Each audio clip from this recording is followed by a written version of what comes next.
Շիրակի թեմի առաջնորդի փաստաբանը կարծում է բարձրաստիճան հոգևորականին ի վերջո կվիրահատեն իր ուզած հիվանդանոցում, սակայն նա համոզված է, որ եթե չլիներ հանրային աղմուկը, 62-ամյա Միքայել Սրբազանը չէր ստանալու անհրաժեշտ բուժօգնությունը, քանի որ պաշտոնյաներն ասում էին, թե Աջապահյանից դիմում չեն ստացել։ Շիրակի թեմի առաջնորդը 2 տարվա ազատազրկման է դատապարտվել իշխանության զավթման կոչի հոդվածով, մեղադրանքը քաղաքական է համարում։ Մեր դիմումները վերաբերել է անձի առողջությանը,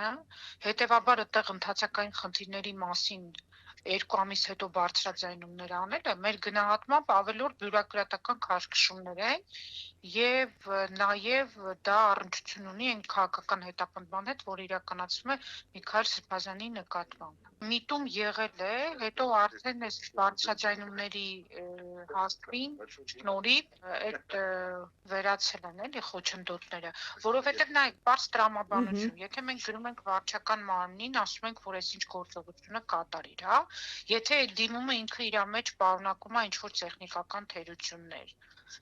ուրեմն վարչական մարմինը պիտի պատասխանի, չեք գցել այսինչ փաստաթուղթը, չեք դիմել ըստ ընթացակարգի։ Մինչդեռ իրենք Միքայել Սրբազանին առաջարկել են ընդհանրապես անվճար բուժօգնություն անցնել իրենց առաջարկած պայմաններով։ Իրենք չեն ասել դիմումը կամ